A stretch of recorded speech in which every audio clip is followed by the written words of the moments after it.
Para calon wakil presiden berdebat panas soal proyek pembangunan ibu kota Nusantara. Cawapres nomor urut 1 Muhaimin Iskandar mengkritisi IKN yang disebut ambisius.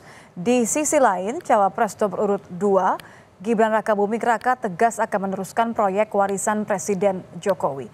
Sementara Cawapres nomor urut 3 Mahfud MD mengatakan saat ini belum ada dana investor yang masuk ke IKN. Selengkapnya dalam ulasan Istana bersama jurnalis Kompas TV Friska Clarissa.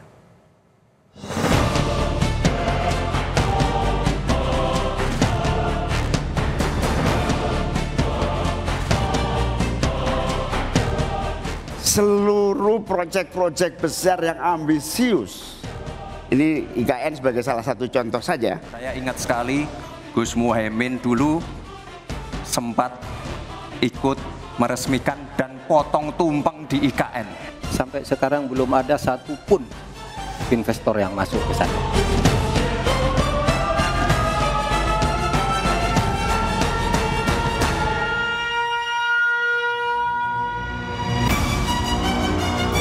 Debat panas soal ibu kota Nusantara tersaji saat debat calon wakil presiden.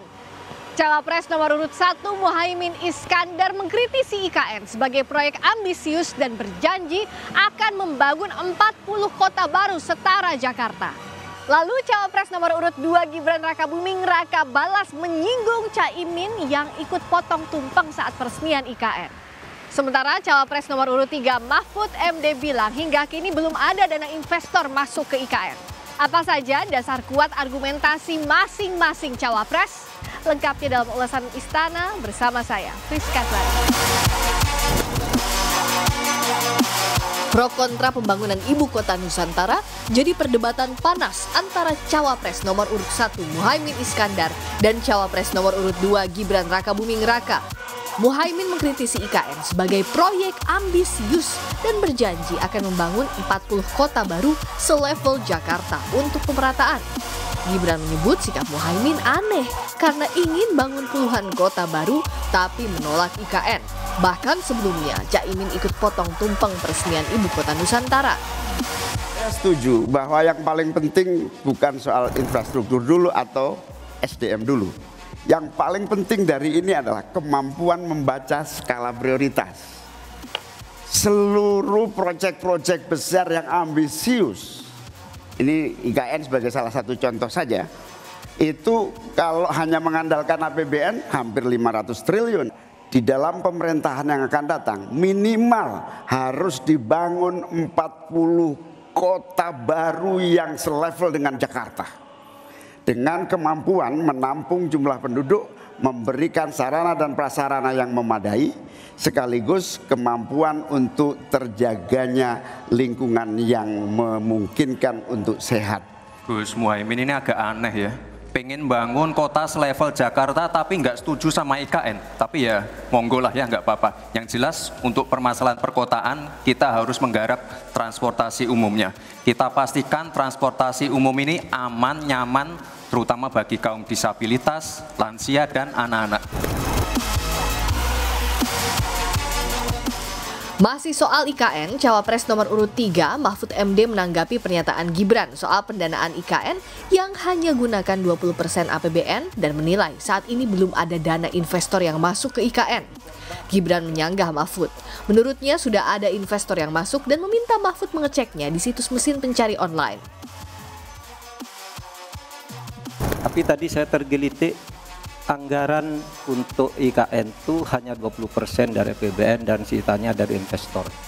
Sejauh yang kita baca, sampai sekarang belum ada satupun investor yang masuk ke sana. Yang saya dengar justru ada ratusan ribu hektar tanah sudah dikuasai oleh pengusaha-pengusaha tertentu. Dan untuk menanggapi Prof. Mahfud, Prof, mungkin nanti setelah pulang dari debat bisa di Google, sudah banyak yang masuk. Hanya pada Agung Sedayu. Dan nanti akan tambah lagi mungkin setelah Pilpres. Karena mereka pasti akan wait and see melihat stabilitas politik di Indonesia. Terima kasih Prof.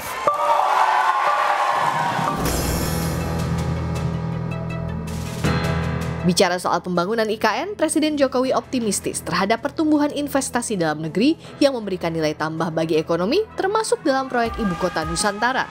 Jokowi menyebut sudah ada 13 proyek swasta besar berinvestasi senilai 41 triliun rupiah di IKN. Saat ini telah ada 13 proyek swasta besar yang mulai dibangun dengan nilai total proyeknya mencapai kurang lebih 41 triliun rupiah. Kalau ini boleh ditepuk tangani. Baik rumah sakit swasta ada 6, dan sekolah internasional dan universitas, sport center, apartemen, perkantoran, 7 hotel berbintang 5 dan 4, tempat hiburan dan lain-lainnya. Timnas Anies Muhaimin yang bersikeras pembangunan IKN bukan prioritas memilih 40 pembangunan kota baru dan 14 pemerataan pembangunan kota yang sudah ada. Di sisi lain, TKN Prabowo Gibran menegaskan proyek IKN harus terus berjalan karena dipayungi undang-undang dan sudah masuknya investor. Sementara TPN Ganjar Mahfud mendukung IKN asal jangan terburu-buru karena dikhawatirkan biaya membengkak dan skema berubah. Bangun 40 kota, targetnya selevel Jakarta, tapi menolak IKN. Oke. Apakah ini asal bukan IKN atau seperti apa? Nah, kalau kita merujuk pada satu keputusan Presiden tahun 2008, ada yang namanya Pusat Aktivitas Nasional, di mana ada sekitar 40 perkotaan di Indonesia yang diidentifikasi sebagai sumber pertumbuhan baru. Perlu klarifikasi, ada 40 kota yang akan kita bangun dalam jangka panjang, lalu kemudian ada 14 kota yang kita akan berikan prioritas. Pembangunan kembali itu tadi. Betul, redevelopment, supaya mereka bisa menjadi sentra-sentra pertumbuhan baru. Jadi kalau ada anggapan misalnya akan lebih baik anggaran APBN itu dipakai untuk menyempurnakan 40 kota, apakah memang ibu kota baru kita, IKN ataupun Nusantara nantinya itu tidak berhak untuk dibangun, apalagi prosesnya sekarang sudah berjalan dan tentunya akan mubazir gitu kalau tidak kita lanjutkan. Pembangunan biaya dan terjadi perubahan skema pembiayaan yang awalnya dibiayai oleh BUMN, akhirnya APBN masuk melalui transmisi yang disebut PMN. Ujung-ujungnya APBN jika perencanaan itu tidak dilakukan dengan baik. Saya khawatir fenomena ini juga terjadi di IKN. Setiap kandidat punya sikap soal pembangunan dan pemerataan, termasuk proyek Ibu Kota Nusantara. Tapi para calon pemilih harus cerdas terus menguji mana yang sekadar janji politik, mana yang logis terrealisasi untuk kepentingan publik. Friska Clarissa, Ganiar Febrian, Kompas TV, Jakarta.